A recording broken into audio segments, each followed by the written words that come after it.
আমি মোহাম্মদ রুহুল আমিন, রংপুর জেলার গঙ্গাচড়া উপজেলাধীন নোহালী ইউনিয়নের কচুয়া গ্রামে আমার বাড়ি।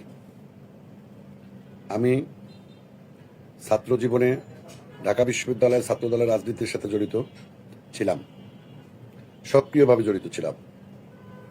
আমি 1994 সাল থেকে অদ্যাবধি বাংলাদেশ জাতীয়তাবাদী দলের ভারপ্রাপ্ত চেয়ারম্যান। উন্নয়নমূলক কিছু কর্মকাণ্ড করে এই এলাকার মানুষের আস্থা, ভালোবাসা, শ্রদ্ধা অর্জন করতে চাই এবং আমার দল যদি আমাকে মনোনয়ন দেয় তাহলে আমি ধানের শীষ মার্কা নিয়ে নির্বাচন করতে চাই। দল যদি আমাকে মনোনয়ন না দেয়, আমার চরম শত্রুকে মনোনয়ন দেয়, তাহলেও দলীয় আদর্শে বুকে ধারণ করে আমি অবশ্যই তার নির্বাচন সক্রিয়ভাবে করব। এই অভিব্যক্তি সকল মিটিংয়ে আমি প্রকাশ করি। গঙ্গাচড়া উপজেলা আহ্বায়ক, গঙ্গাচড়া উপজেলা স্বেচ্ছাসেবক দল। আগামী জাতীয় সংসদ নির্বাচনে আমরা চাই, বা আমি ব্যক্তিগতভাবে চাই, রুহুল আমিন ভাই যেন মনোনয়ন পায়। রুহুল আমিন ভাই দীর্ঘদিন 16 বছর আগে ভাড়াটিয়া তারাও গঙ্গাচড়া বাঁচাও একটা স্লোগান ছিল। তো এই স্লোগানের মেন নায়ক হইলেন এই রুহুল আমিন ভাই। উনি তাৎক্ষণিকভাবে সেই সময় আমাদের গঙ্গাচড়ায় উন্নয়ন ফোরাম নামক একটি কমিটি করেছিলেন।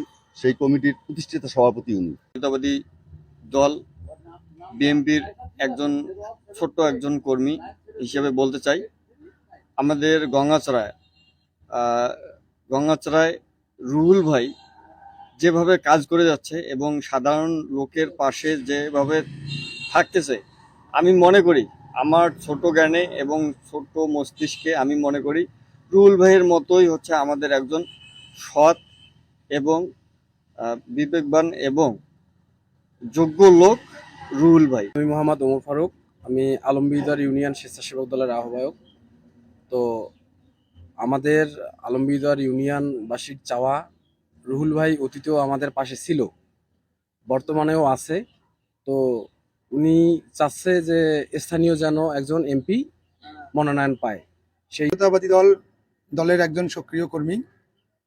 আমাদের গঙ্গাচড়া যার দ্বারা উন্নয়ন হবে, গঙ্গাচড়াবাসী যার দ্বারা উপকৃত হবে এবং কেন্দ্র যাকে নমিনেশন দেবে আমরা তার হয়ে কাজ করব। বিএনপি যদি রুহুল ভাইকে মনোনয়ন দেয় গঙ্গাচড়া উপজেলার জন্য জনগণের কাজ করার, আমাদের নোহালী ইউনিয়নের কৃতি সন্তান রুহুল ভাই আমাদের মাঝে দেখাশোনা করেছে, আমাদেরকে সহযোগিতা করেছে। তা আমি চাই যে গঙ্গাচড়া উপজেলায় যদি রুহুল ভাইকে ধানের শীষের মনোনয়নটা আমাদের ভারপ্রাপ্ত চেয়ারম্যান তারেক রহমান সাহেব দিত, তাহলে আমাদের গঙ্গাচড়াবাসীর খুব উন্নয়ন হতো এবং এলাকাবাসীও সবাই চাচ্ছে যে এরকম একজন কাজের লোক, এমএনসির লোক হলে খুব ভালো হয়।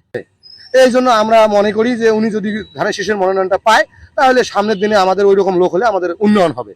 আর আমরাও এলাকাবাসী মনে করতেছি ওনাকে আমরা দলমত নির্বিশেষে ওনাকে ভোট দিয়ে আমরা ইনশাল্লাহ সামনের দিনে আমাদের অভিভাবক